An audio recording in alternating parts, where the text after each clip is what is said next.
So last video you guys saw about R, L and C, correct? Now what we do is we combine these three and form a series LCR circuit. Okay. So in a series LCR circuit, see, this is the circuit. You have an R, L and C. So these three are connected to a source. Let's say the source is given by the equation E is equal to E naught sine omega t, where these are the standard terms. So you guys know that what is E naught omega and t. So here voltage source is connected to these three. A current of I amperes flows through the circuit.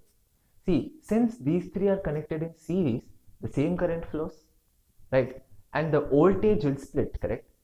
So the voltage across the resistor, let's say it's called as VR, and then VL and VC. All right.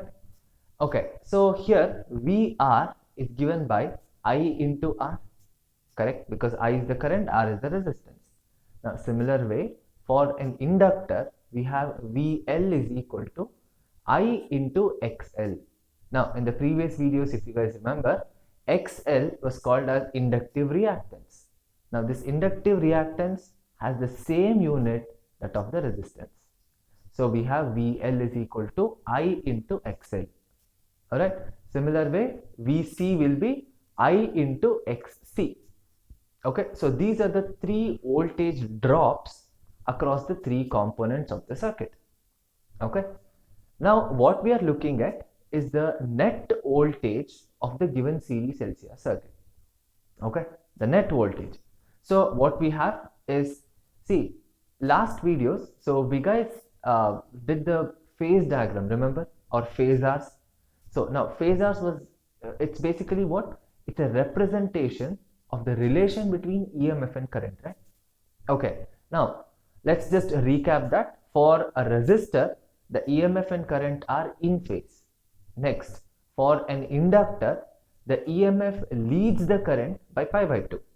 And in a capacitor, the current leads the EMF by pi by 2.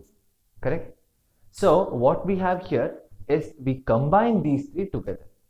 Okay? Now, so this is the given graph. So, basically, it's like, it's just an x-axis and y-axis, right? So, for a resistor, this is the EMF, this is the current, they're in phase. Okay.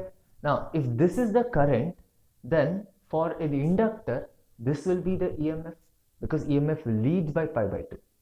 Correct. Now, if this is the EMF or the voltage across the inductor, then this will be the voltage across the capacitor, because again current leads the EMF by pi by 2. Correct. So, what we have is we have this to be VR, or this is where the I is going, and this is VL, this is VC, correct? Now, if you look at the figure, now what we are assuming here is, let's say VL is greater than VC, okay? Now, just for our convenience, you can also take VC greater than VL. I mean, there is no issue with that. So, we have VL greater than VC. So, this will be VL minus VC. This will be VR. Now, the net voltage across the whole circuit, so this will be the net voltage, correct? So we have V to be the net voltage. Now it makes an angle of some angle, let's say 5. Okay, some angle 5. Now complete this circuit. See, what you have is complete the diagram. So you have this to be VR, this to be VL minus VC, correct? So we can use Pythagoras theorem. So we have V is equal to root of VR square plus VL minus VC whole square, correct? So what was VR? I into R.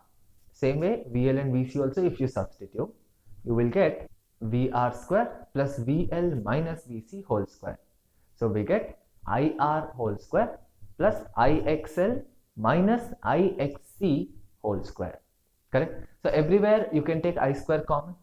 So we'll have V is equal to I into root of R square plus XL minus XC whole square. Now take the I to the LHS. So we have V by I. Now V by I technically is a resistance, correct? Now in this case, we call this as impedance of the LCR circuit. Okay. So that is represented by Z. So we have Z is equal to root of r square plus xl minus xc whole square. So what we have here is the impedance of the whole LCR circuit. Alright. Now we also need to calculate the value of phi. So for that we use tan theta, okay, or tan of the angle.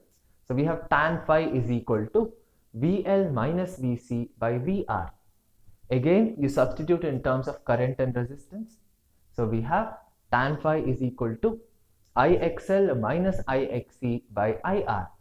Cancel all the i's. So we have tan phi is equal to XL minus XC divided by R. Okay, so this gives us the angle. So basically, what is the deviation of the EMF with respect to the current? Okay, so the net impedance of the series LCR circuit is root of R square plus XL minus XC the whole square, and tan phi is given by XL minus XC divided by R. Okay, so this is deriving an LCR circuit, the impedance of a series LCR circuit, by using impedance triangle. Okay, impedance triangle is the graph what you guys saw. So in the next video, you guys will see the same derivation using analytical method.